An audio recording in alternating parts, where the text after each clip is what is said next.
Saya tentunya melihat sesuatu itu berdasarkan pergulatan di dunia, ya kan. Kalau misalnya seorang pemimpin Indonesia saat ini, terus pola pikirnya itu model yang lalu, ya dia akan merugikan sendiri, akan juga merugikan bangsanya. Saya kemarin juga menyampaikan, itu tadi saya katakan sebagai wejangan. Ya, ini harus ditata sebagai sistem.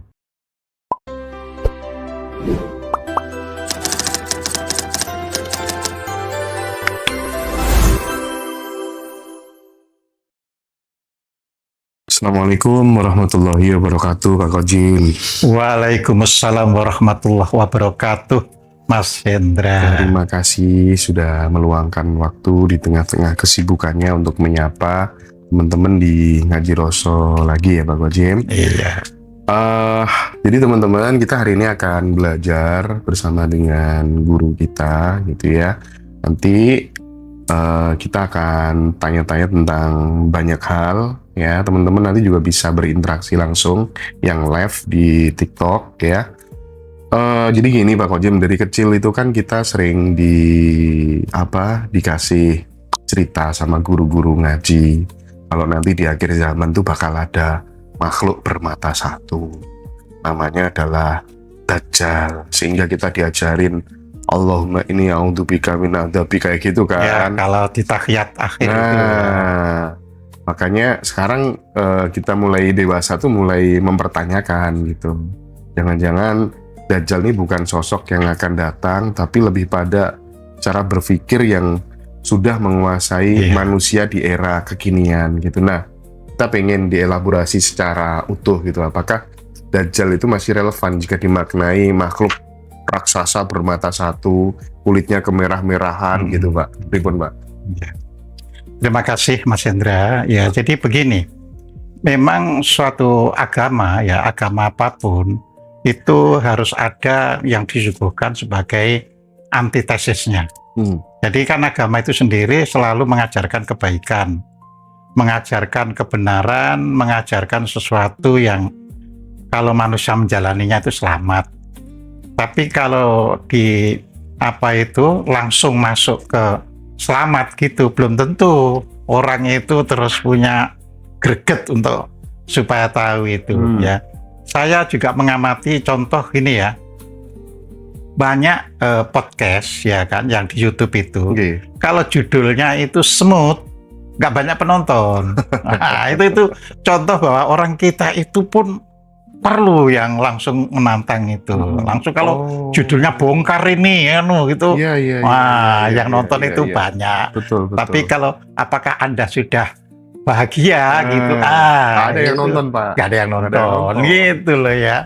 Nah, jadi agama juga memberikan antitesis semuanya. Hiperbola gitu. Iya. Dibesar-besarkan. Gitu. Iya, bukan dibesar-besarkan tapi harus dibuatkan semacam kalau orang itu tidak mengikuti agama akan berlawanan dengan sesuatu yang membahayakan dirinya, ya kan?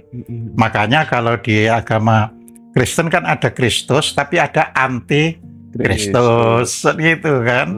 Nah, di Islam dilawankan dengan Dajjal, ya, juga dilawankan dengan Ya'juj Ma'juj. Jadi seperti itu supaya kita ini tanggap terhadap apa yang diajarkan ya. Nah, Dajjal jelas tidak disebut sama sekali di dalam Al-Quran. Nggak ada kan. Tapi hadis ini kan berkembang 200-300 tahun kemudian. Tentu dalam kehidupan masyarakat ada hal-hal yang dari sana, dari sini ya kan. Terus itu yang namanya Nabi sudah punya pemberitahuan, sudah punya firasat, itu namanya Dajjal. Nah, seperti kita doa tahiyat akhir, ya kan? Kan kita tahu bahwa kalau kita mempelajari asal-usulnya sholat sederhana sekali, ya, cuma gerakannya yang utama, lalu konsep seperti iktidal membacanya ini, rukuk membacanya itu, kalau sujud begini, ya, terus kalau tasyahud ya akhir, nah di situ diberi ada doa, ya kan? Jadi berdoa berlindung dari Masih Dajjal. Ya. Nah, kan di situ dirangkep ya. Jadi berlindung dari siksa kubur, min adzabil kubri, ya.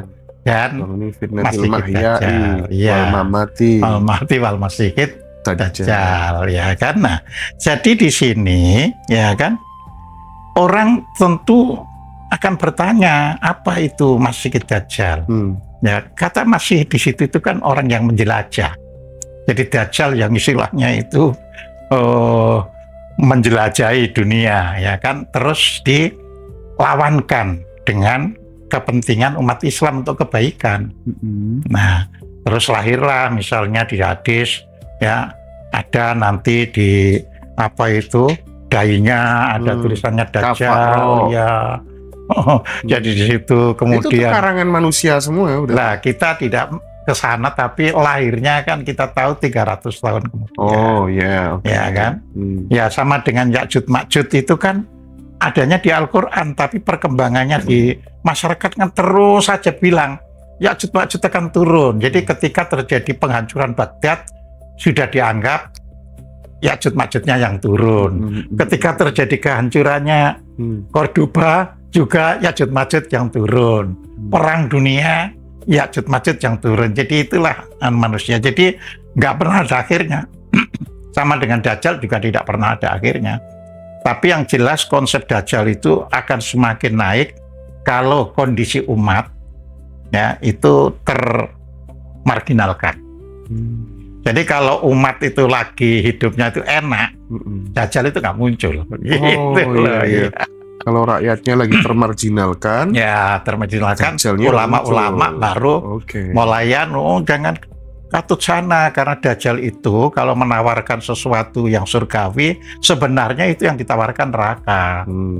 Tapi kalau yang ditawarkan itu hal-hal yang bersifat neraka, misalnya tekanan hidup, terus apa-apa mahal, ya, kemudian ada kriminalisasi, oh itu sebenarnya surga itu. Cuma kan orang kalau melihat tekanan-tekanan gitu nggak berani. Nah, sedangkan kalau ada hal-hal yang baik kan rebutan. Nah, maka jangan heran ya orang terus misalnya korupsi misalnya, ya itu seperti nggak takut di dalam kehidupan beragama itu, ya. Karena itu tadi, ya itu kan cerita lama. Faktanya itu kalau dipelajari perkembangan sejarah bangsa itu nggak pernah bisa ya lepas dari korupsi itu. Ya. Makanya kita terus menyikapi secara keliru. Nah ini kan model Dajjal, ya. Jadi korupsi, ketangkep, umroh. Nah, jadi seperti penyuciannya. Itu. Nah penyuciannya. Tapi hakikat dari mata satu itu yang dimaksudkan sebenarnya apa, Pak? Ya mata satu itu kan berarti hanya satu pandangan, artinya tidak bisa melihat realitas. Jadi orang menyebut kalau bahasa kita mata kuda. Pokoknya tertutuplah dia kanan kiri, yang penting yang sedang dituju yaitu. Nah, dan hal-hal demikian ini secara fakta itu memang dipraktekkan oleh negara-negara maju. Kalau negara-negara tidak maju selalu berusaha berbuat baik, berbuat yang membahagiakan manusia dan sebagainya. Tapi negara maju untuk negerinya ya itu baik. Tapi dia selalu menghantam negara lain. Ya. Negara maju, negara modern misalnya mengatakan turut campur ke negara lain itu melanggar undang-undang HAM. Tapi faktanya misalnya kita tahu Amerika mengambil presiden Venezuela. Nah, jadi seperti itu, ya. Jadi lebih pas dimaknai Dajjal ini sebagai sebuah sistem. Oh iya, sistem. Ya. Jadi kan gini ya. Sistem itu sendiri, orang merancang sistem itu pasti baik. Betul. Meskipun dalam penerapannya ada yang ditujukan untuk kebaikan dan ada yang ditujukan untuk kejahatan. Nah, negara yang tidak punya sistem, ya nggak bisa. Jahat juga nggak bisa, baik juga nggak bisa, karena tidak punya sistem harus kemana saya melakukan ini. Jadi hanya orang yang, makanya orang Jawa itu mengatakan kan ada orang pinter, tapi memang dia mewariskan atau mewarahkan atau menyebarkan kepinterannya. Tapi ada orang pinter neng minteri. Ya. Jadi Dajjal ini kelompok yang pinter neng minteri gitu. Ini kalau teman-teman pakar konspirasi mengatakan ya elit global dan lain sebagainya itu ya yang bikin sistem Dajjal Oh itu iya, tadi. yang bikin sistem. Ya, orang kalau misalnya ditanya elit global, ya ada, tapi kalau disuruh siapa itu, ya pasti bingung. Gitu kan. Mana ada suatu sistem yang tujuannya memang untuk menguasai dunia terus dia terbuka. Iya. Ya nggak ada. Dia selalu menutup diri. Tapi manusia kan punya perasaan. Manusia itu punya asumsi. Nggak mungkin kalau nggak ada suatu sistem yang membuat begini. Ya. Makanya kita bisa ngamati secara faktual misalnya ya. Kita melihat negara-negara yang merdekanya itu praktis semenjak Perang Dunia Kedua selesai. Ya. Ini kan nggak ada kan negara yang tidak maju terus begitu merdeka terus bisa maju gitu. Ya, kecuali yang ngikuti sistem. Ya, misalnya gini ya. Taiwan misalnya, ya, karena RRC itu membangun sistem komunisme, kan merdekanya 49. Yeah. Sedangkan Taiwan ini adalah kelompok pelarian dari orang-orang tokoh-tokoh Chinese, ya kan? Nah, Taiwan tentu membutuhkan sistem yang bisa membentengi dirinya. Tidak usah harus sistem itu dibuat sendiri, maka dicantolkan ke Amerika Serikat. Nah, jadi seperti itu. Iya, Pak. Ya. Jadi selalu ya Korea Selatan misalnya merdekanya tahun 53. Sebenarnya sejak awal kondisinya itu bisa Korea Selatan jauh lebih buruk daripada negara Indonesia yang merdekanya itu tahun 45. Tapi kan kita tuh dalam hal sistem ya itu mangrutingal. Ya. Ngerti mangrutingal ya? Artinya itu pandangan kita itu tidak terpusat pada siapa yang harus saya ikuti. Kita membuat istilah non-blok. Ya, non-blok ya. Tapi kan negara-negara non-blok itu sendiri dikuasai oleh blok. Jadi kan gitu. Jadi kita berpijak pada non-blok, maksudnya ya sudahlah, nggak ikut barat, nggak ikut timur. Akan tetapi negara-negara non-blok itu sendiri dikuasai oleh kekuatan blok. Ya. Nah, tinggal pinter-pinteran ngebloknya ke siapa kan gitu kan. Kalau pinter bisa melihat ya bisa maju. Ya. Kayak misalnya kita lihat Vietnam. Kan jelas dia itu kalau blok ya blok timur itu jelas kan. Tapi kan dia dalam faktanya dalam pergulatan dunia Vietnam itu ya dekat dengan Amerika Serikat, ya. Jadi akhirnya mereka bisa punya tujuan jangka panjangnya itu untuk maju pelan-pelan bisa. Tapi kalau kita ini mangrutingal ke kanan, ke kiri enggak. Kalau ke kiri dipepet-pepet sedikit ke kanan, kalau ke kanan dipepet sedikit ke kiri, jadi nggak jelas ya. Ya nggak jelas gitu loh ya. Nah kalau memang berani sebagai non-blok nggak kanan nggak kiri, ya kita harus punya kekuatan yang melampaui kanan kiri kan gitu kan. Ya itulah harus bisa melawan Dajjalnya. Kalau tidak ya Dajjal yang berkuasa. Gitu. Harus bisa bikin sistem sendiri. Iya, bikin sistem sendiri. Ya. Jadi di zaman sekarang ini sebenarnya sudah nggak relevan lagi ya Pak Kojem, kita menunggu atau takut munculnya Dajjal dan lain sebagainya sama sekali. Sudah harus dibuang. Tapi yang aneh nih, waktu masih kecil, guru-guru kita mengajarkan, nah ini yang selamat nanti, Dajjal tuh nggak bisa masuk kota Mekah dan Madinah. Ada kayak gitu loh Pak. Iya. Nah ini gimana nih, siapa yang ngarang cerita ini? Loh, tentunya kan begini kan, mereka kan menganggap kota Mekah itu kota suci. Ya kan, walaupun istilah pengertian suci itu ya sebenarnya berbeda pengertiannya dengan kata kalau di dalam bahasa Arabnya itu kan haramain, 2 kota haram kan gitu kan. Nah, tapi kan pemaknaan haram itu di satu sisi berarti sebenarnya yang terlarang, tapi di sisi lain itu artinya suci. Nah, orang begitu dikatakan suci itu beda image-nya dengan kalau itu dikatakan kota yang terlarang. Kota terlarang tentu ada maksudnya. Misalnya untuk mempertahankan kedaulatan Islam sehingga orang lain Muslim nggak boleh masuk. Iya, itu kalau terlarang kan gitu kan. Nah, kalau diasumkan suci lain kan ini sudah kota bersih, jadi jangan sampai dikotori. Nah, Dajjal itu kan kotor, Dajjal itu kan najis, Dajjal itu kan brengsek, istilahnya begitu. Nah, jadi nggak bisa masuk situ. Ya, tapi itu kan image, itu kan asumsi.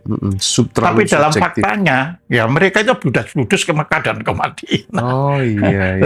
Kan tahu bagaimana menggiring orang berhaji dan sebagainya kan kekuatan mereka.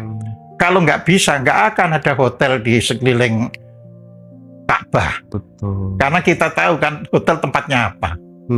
Nah, kan gitu kan. Nah, jadi itulah cara menggiring. Nah, kita ya menerima agama Islam itu kan istilahnya tidak mendapatkan langsung dari misalnya orang yang sistem kenabian itu kan ada ahlul bait istilahnya. Aku ini sebenarnya yang sah menurut kanan, kan tidak. Kita ini mendapatkan agama Islam istilahnya dari pasar agama. Ya, orang dagang Islam terus ada di tempat lain. Nah, kalau itu agama Islam. Jadi istinya bukan karena ada kayak agama Katolik atau Kristen kan ada sending atau mission. Ya kan? Nah, jadi kalau ada sending ya, ini kan berarti dia sudah programkan. Ya, oleh karena itu ini mohon maaf saja ketika agama Katolik atau Kristen masuk negara kita dibangun sekolah-sekolah. Ya, terutama Katolik sekolahannya itu bagus, mutunya itu ya sekolah negeri saja susah menandingi. Nah, ini karena ada misi.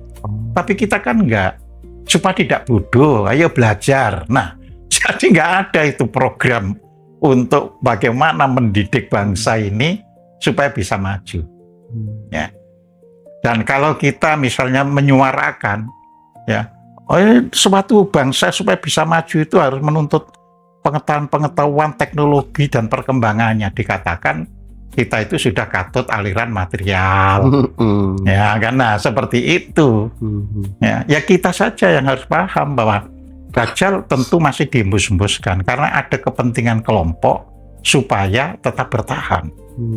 Ya, kalau bangsanya Dajjal itu tidak dipercaya orang, ya nasibnya orang yang jadi pengajar-pengajar agama itu juga bisa hilang. Kasian, gitu ya. Mereka punya anak, punya keluarga. Nah, mereka punya anak, harus dinafkahi dan sebagainya. Ya, kita bisa lihat nggak jauh-jauh, Mas. Masa Orde Baru itu kekuatan agama itu tidak semasif sekarang. Karena Pak Harto dalam Orba itu salah satunya kan pemerataan pembangunan, terus penyebaran ekonomi itu, distribusi ekonomi supaya baik, ya kan? Nggak terlalu masif, ya penyebaran agama itu. Jadi lebih masifan sekarang ya? Sangat. Gitu. Tapi kan gimana pun juga makin kesini teman-teman banyak sahabat tuh udah mulai sadar Pak. Maksudnya tuh bayangkan aja ya, pemerintah juga sekarang kemarin tanggal 13 Juli menetapkan sebagai hari kepercayaan. Ya. Nah itu kan juga sebagai bukti bahwa pelan-pelan pemerintah juga mengamini ya. Gitu kan, maksudnya tidak kebenaran itu tidak milik satu agama tertentu gitu loh maksudnya. Sekarang itu lebih memberikan ya kan pembelaan terhadap teman-teman di penghayat kepercayaan, majelis luhur kepercayaan dan lain-lain gitu. Termasuk kemarin aku lihat Pak Kojem juga sempat menghadiri acara itu kan. Ya, menghadiri, ya, memberikan sambutan. Bagaimana memaknai peristiwa ini menurut Pak Kojem? Iya, jadi begini. Hari kepercayaan ini ya kita bersyukur istilahnya sebagai anak bangsa. Jadi adanya pengakuan-pengakuan terhadap kedaulatan ya bangsanya sendiri. Ya kan kedaulatan itu ada kedaulatan di bidang ekonomi, ada kedaulatan di bidang politik, ada kedaulatan di bidang budaya. Nah, berarti di sini ada kedaulatan di bidang budaya, ya, sehingga pelan-pelan itu tumbuh, ya. Tetapi kemarin itu kan baru bersifat peraturan menteri. Baru permen ya? Iya, jadi belum kepres. Ya. Ya, tapi kita sudah bersyukur, gitu loh. Tinggal bagaimana membawa sesuatu yang sudah mulai diakui, tapi pengakuan itu akhirnya ya legitimate. Ya, kalau sudah legitimate itu nanti ada libur hari kepercayaan. Jadi secara de jure, de facto gitu ya. Betul, de jurenya dan de factonya itu klop. Ada libur hari kepercayaan. Iya, kan seperti itu. Ya kan.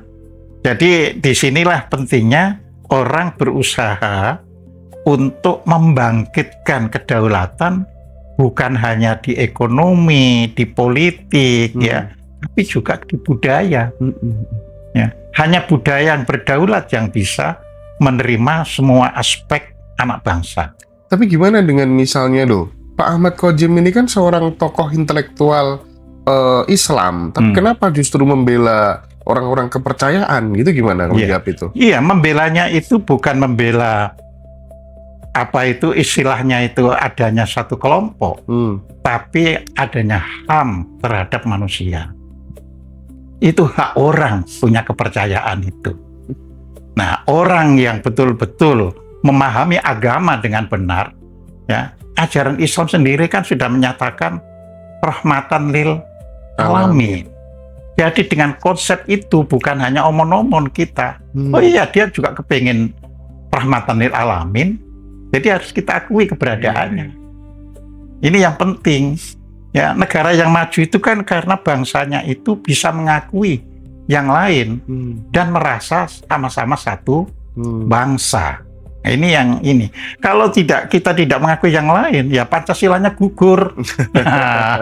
Kan di situ ada ketuhanan yang Maha Esa, ada persatuan bangsa, ya, persatuan Indonesia, ya. Nah, jadi di situ. Jadi kita ini harus bisa membedakan ya mana yang bersifat privat untuk diri kita, mana yang untuk publik. Jadi saya beragama Islam itu privat. Iya. Jadi sehingga orang yang beragama lain itu juga privatnya. Privat dan privat tidak bisa melakukan kooptasi atau penekanan. Nah, maka kita harus publik yang kita terima.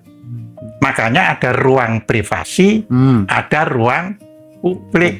Nah, jadi di situ, nah, bangsa ini harus dididik, ya, bahwa hidup ini memang ada di dua ruang, ada ruang privatnya, ada ruang publiknya, ya, dan itu dalam aspek tindakan pun ada, misalnya, ya kan, di negara-negara yang maju misalnya, karena merokok dianggap membahayakan kan berarti publik, ya kan.